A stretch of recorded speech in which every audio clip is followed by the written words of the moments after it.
এই পৃথিবীর আধুনিক মুফাসসির ডক্টর আব্দুল্লাহ ইবনে আজ্জাম রাহিমাহুল্লাহ তাআলা, তিনি আফগানিস্তানের একজন ব্যক্তি। তার তাফসিরে তিনি লিখেছেন তারা কিভাবে মানুষকে শায়েস্তা করে। মিশরের আল আজহার বিশ্ববিদ্যালয়ের নাম অনেকেই জানেন, অনেকেই শুনেছেন। পৃথিবীর মধ্যে সবচাইতে বড় বিশ্ববিদ্যালয় হচ্ছে মিশর আল আজহার। সেই বিশ্ববিদ্যালয়ের ফকি ডিপার্টমেন্টের চেয়ারম্যান ছিলেন ডক্টর আওয়াদান নামে একজন ভদ্রলোক। তিনি ইসলামের কথা বলতেন, ইসলামের রাজনীতি, ইসলামের রাষ্ট্রনীতি, ইসলামের মুনাফিকের বিরুদ্ধে তিনি সোচ্চার ছিলেন। তিনি শত শত ছাত্রকে পিএইচডি অ্যাডভাইজার ছিলেন, সুপারভাইজার ছিলেন। শুধুমাত্র কেবলমাত্র ইসলামের কথা বলার কারণে তাকে কারাগারে নেওয়া হলো। কারাগারে নেওয়ার পরে যে নির্যাতন তার বিরুদ্ধে শুরু হলো, সেই নির্যাতন হলো জেলখানার মধ্যে ছোট্ট একটি প্রকোষ্ঠের মধ্যে ডক্টর আওয়াদানকে রাখা হলো। রাখার পরে শেষ নয়, এই আওয়াদানের রুমে অনেকগুলো কুকুর প্রবেশ করে দেওয়া হলো। কুকুরেরা পায়খানা করে, কুকুরের মলের মধ্যে ডক্টর আওয়াদান ঘুমায়, বিছানা নাই। এরপরে প্রশাসনিকভাবে সিদ্ধান্ত নিল ডক্টর আওয়াদানকে রিমান্ডে নিতে হবে। যেমন আমাদের দেশে যখন আলেমদেরকে কোর্টে নিয়ে আসা হতো, আমির হামজাকে কোর্টে নিয়ে আসা হতো না? আমির হামজাকে যখন কোর্টে নিয়ে আসা হতো, গোটা পৃথিবীর যারা ভিতরে যাদের একটু মানবতা রয়েছে সকলেই দেখে কান্নাকাটি করেছে যে আমির হামজা যখন কারাগার থেকে বের হয়ে জেলখানার ভিতরে কোর্ট থেকে বের হয়ে যখন জেলখানার ভিতরে যায়, ছোট্ট 3 বছরের সন্তান কিভাবে এভাবে ভ্যান গাড়িতে পুলিশ ভ্যানে ধরে তার বাবাকে দেখে আব্বা আব্বা বলে চিৎকার করেছে। কথা বলেন ঠিক কিনা? এই গোটা পৃথিবীর লোকজন দেখেছে, কোর্ট দেখেছে। বিচারপতিদের ভিতরে মনে হয় হৃদয়ে একটু নাড়া দিয়েছে। যাই হোক, তারপরে তাকে জামিন দেওয়া হয়েছে। বলেন, আমির হামজা আমাদের দেশের তরুণ মুফাসসিরে কোরআন, ঠিক কিনা? তাকে এইভাবে নির্যাতন করা হয়েছে। ছোট্ট ব্যক্তি রফিকুল ইসলাম মাদানী নামে পরিচিত, তাকেও কি কোর্টে ডান্ডা বেরিয়ে পড়া অবস্থায় হেলমেট পরে আপনার জেলখানায় নিয়ে যাওয়া হয়েছে। ঠিক তেমনি করে ডক্টর আওয়াদান, তিনি ইউনিভার্সিটির প্রফেসর ছিলেন, একই কায়দায় তাকে রিমান্ডে নিবে। তিনি কারাঘরের মধ্যে রয়েছেন। আল্লাহু আকবার। যখন ওই ব্যক্তিকে ওই কারা প্রকোষ্ঠ থেকে বের করা হলো, বের করার পরে তার গায়ে দুর্গন্ধ এমন বেশি ছিল যে অফিসাররা তাকে রিমান্ডে নেওয়া যেতে ভয় করতেন। কারণ যে তার দেহের মধ্যে 1.5 থেকে 2 ইঞ্চি কুকুরের মল কি হয়েছে, লেগে আছে, এত দুর্গন্ধ। সে অবস্থায় একজন বিশ্ববিদ্যালয়ের প্রফেসরকে তারা রিমান্ডে নেওয়ার জন্য প্রস্তুত ছিল। পরে পানি স্প্রে করে দেওয়া হলো। স্প্রে করে দেওয়ার পরে তাকে জিজ্ঞাসাবাদ করে তাকে শায়েস্তা করা হলো। তাহলে এই সামাজিকভাবে এই ব্যক্তিগুলো ছিল সবচেয়ে বড় মর্যাদাবান। আর যখন এই স্বৈরতন্ত্র চালু হবে, এই আল্লাহ রাব্বুল আলামিন বলেন, ও আহলিহা আজিল্লাতান ওয়া কাযালিকা ইয়াফআলুন, মর্যাদাবান ব্যক্তিগুলিকে তারা কি করবে, নির্যাতিত করবে, নিপীড়িত করবে। এটি হলো তাদের সবচেয়ে বড় বৈশিষ্ট্য। আল্লাহ রাব্বুল আলামিন এবার কোরআনুল কারীমে জানায়ে দিলেন, আলা ইন্নাহুম হুমুল মুফসিদুনা ওয়ালাকিন লা ইয়াশউরুন। এই সমস্ত লোকদের বৈশিষ্ট্য আরো ভালো দিক আছে। সেটি হলো যে সাবধান, এই ব্যক্তিগুলো হচ্ছে এই পৃথিবীতে অশান্ত সৃষ্টিকারী, কিন্তু ওয়ালাকিন লা তাশউরুন, ওরা যে অশান্ত সৃষ্টিকারী এটা বোঝে না, মোটেও বোঝে না। তারা মনে করে আমাদের আছে সবকিছু শক্তি, সবকিছু পাওয়ার, যার কারণে আমরাই সঠিক পথে আছি, এটা তারা দাবি করে। কিন্তু আল্লাহ তাআলা বললেন, ওয়ালাকিন লা ইয়াশউরুন, they are not able to understand what they have done before their society। সম্মানিত উপস্থিতি, এভাবে মুসলমানদেরকে নির্যাতিত করেছিল ইয়াজিদ। রাসূলুল্লাহ সাল্লাল্লাহু আলাইহি সাল্লামের দৌহিত্র হাসান এবং হুসাইন রাদিয়াল্লাহু তাআলা আনহুকে তারা এভাবে নির্যাতন করেছিল। আল্লাহ রাব্বুল আলামিন এবার জানায় দিলেন, ওয়া ইযা কিলা লাহুম আমিনু কামা আমানান নাস ক্বালু আনুমিনু কামা আমানাস সুফাহা। আবার যখন তাদেরকে বলা হয় লোকেরা যেরূপ ঈমান এনেছে তোমরাও সেরূপ ঈমান আনো, তোমরা খারাপ কাজ করো না, ভালো কাজ করো, তারা বলবে তোমরা এখনো বোঝে নাই, তোমরা বোকা, তোমরা নির্বোধ, আমরাই তো ভালো কাজ করছি, আমরাই তো শক্তিতে আছি, আমাদের সবকিছু আছে, তোমরা বোকার মতো আমাদেরকে তোমরা ঈমানের কথা বলো। আল্লাহ রাব্বুল আলামিন কুরআনুল কারীমে জানায় দিলেন, ইন্নাকুম ওয়া মা তা'বুদুনা মিন দুনিল্লাহি হাসাবু জাহান্নাম। তোমাদের ঈমান ছিল বটে, ঈমান থাকা অবস্থায় তোমরা কুফরির সাথে মুলাকাত করেছো, কুফরি অবলম্বন করেছো, যার কারণে তোমরাই হবে জাহান্নামের ইন্ধন। নাউজুবিল্লাহ। কাদেরকে বলছে আল্লাহ তাআলা? বিশেষ করে ঈমানদারদেরকে বলতেছে। দোজ হু আর হিপোক্রিটস, যারা মুনাফিক নামক মুসলমান, তাদেরকে আল্লাহ রাব্বুল আলামিন এই সতর্কবাণী ঘোষণা করে দিলেন।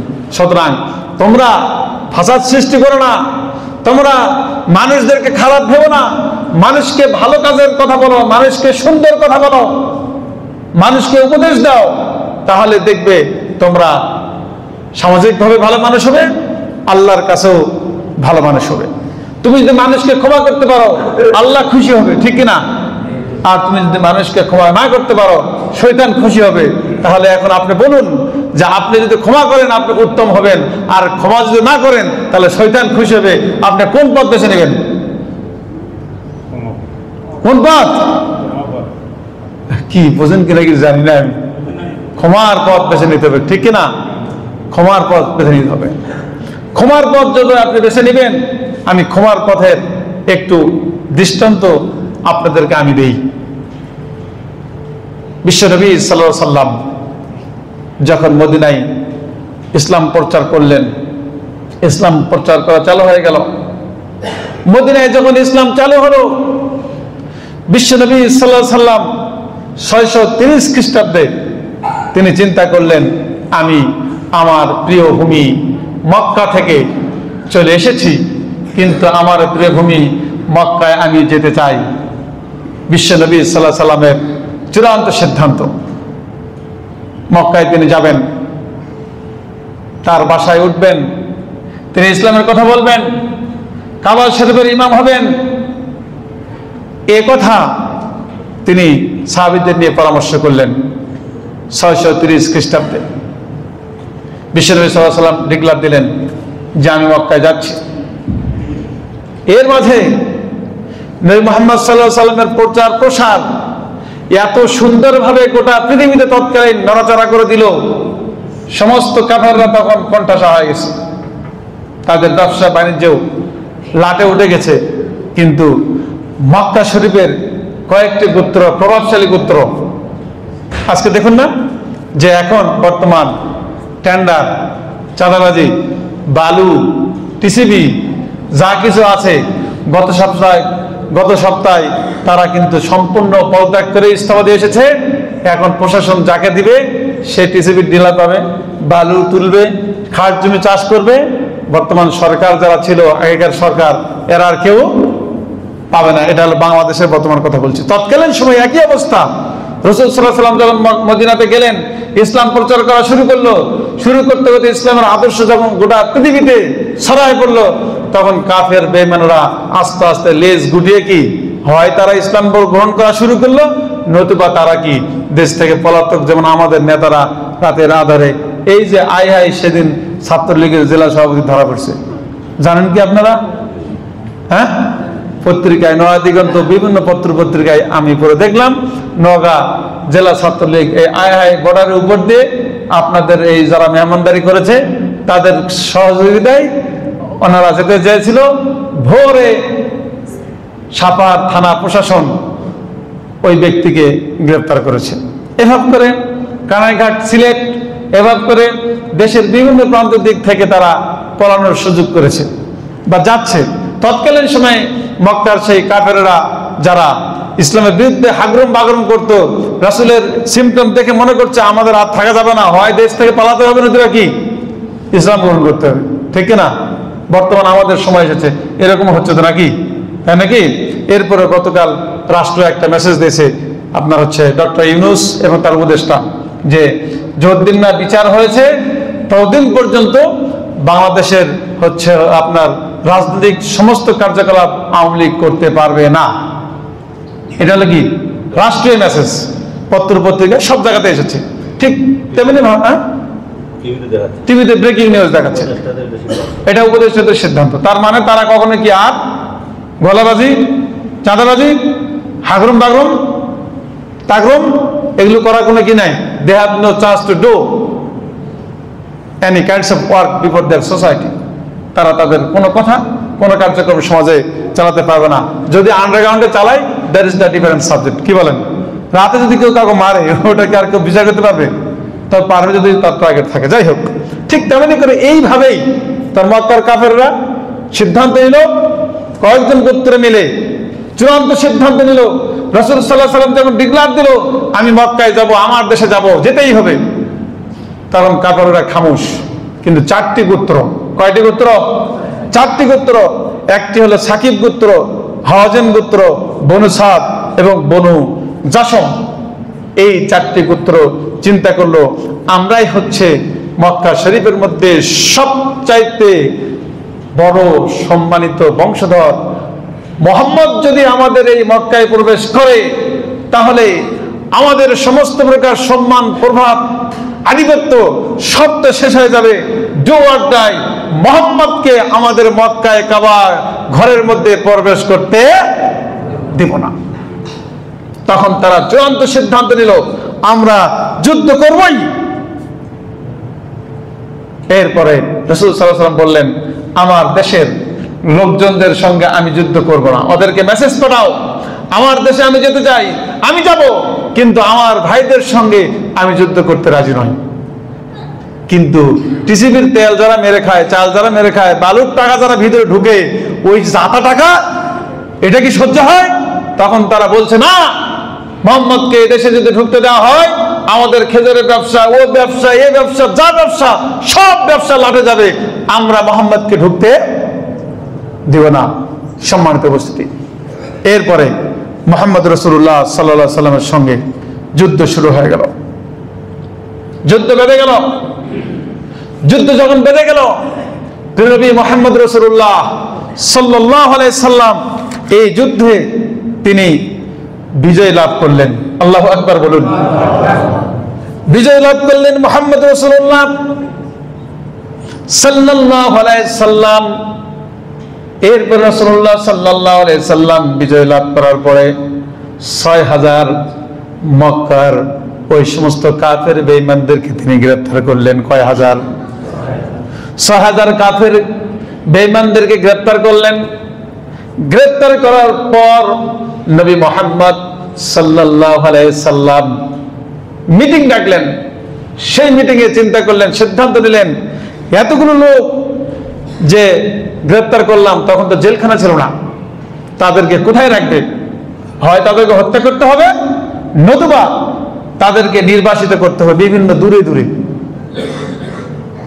৬,০০০ লোক গ্রেফতার।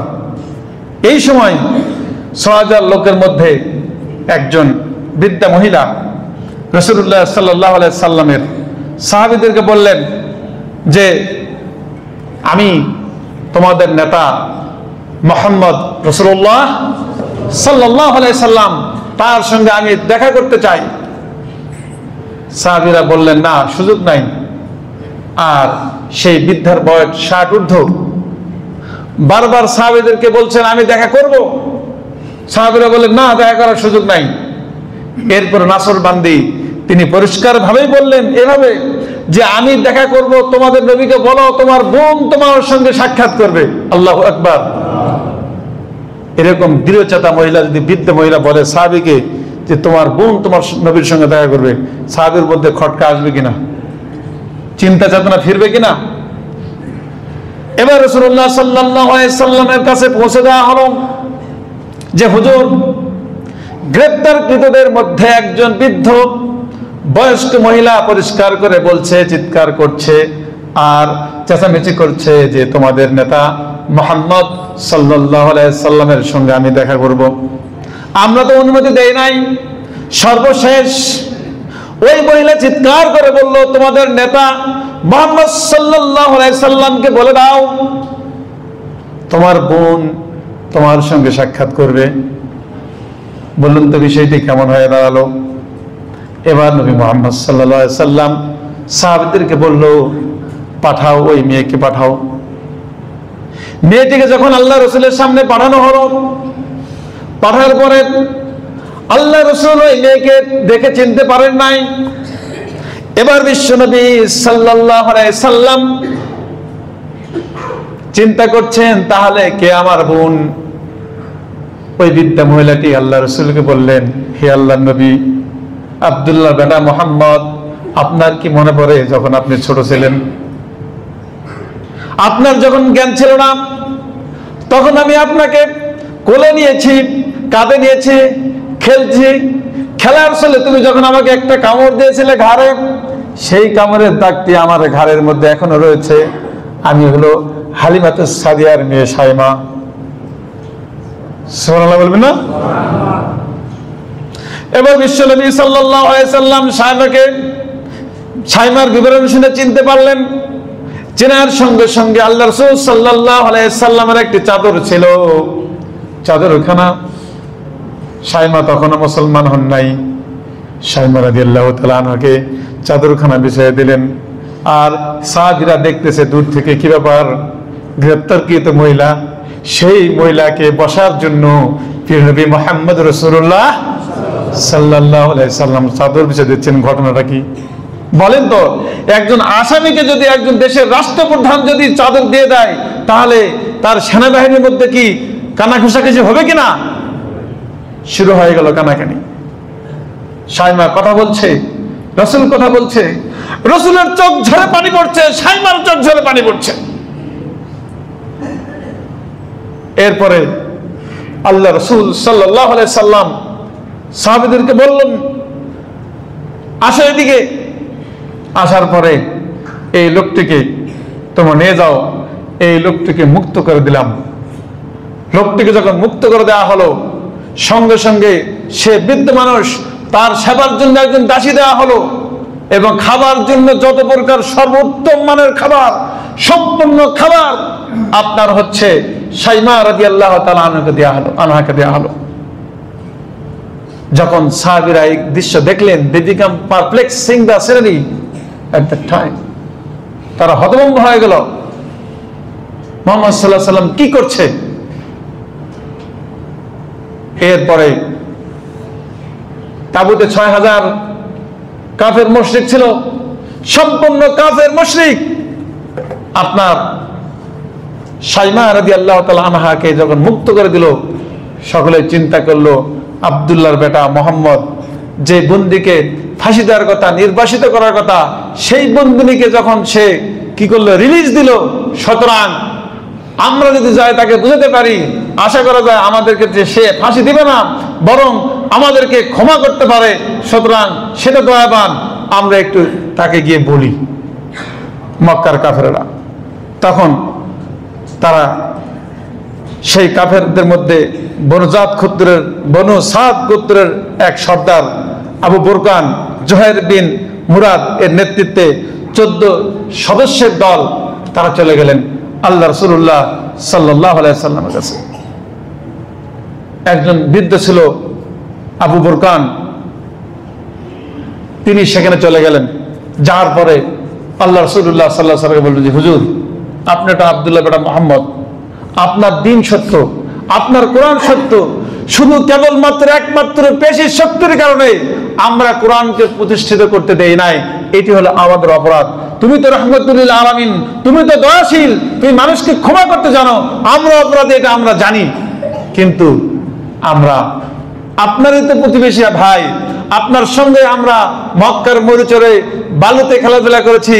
বাবা যখন, সকলের বাবা যখন মক্কায় বালুচরে বিকেলবেলা খেলাধুলা করার সময় নিয়ে আসতো, তখন আমরা সবাই যেতাম। তুমি এতিম ছিলে, তুমি ফ্যালফ্যাল করে তাকাতে যে আমার আব্বা কখন আমার সামনে আসবে। আমরা তো এটাও জানি তোমার বাপ তোমাকে কোনোদিন নিতে আসে নাই, তোমার বাবাকে আমরা দেখি নাই। তুমি তো সেই মোহাম্মদ, তখন থেকে তুমি ছিলে বিনয়ী, তখন থেকে তুমি ছিলে শান্ত, তুমি তো এখনো শান্ত, তুমি তো নেতা, তুমি ক্ষমা করে দাও।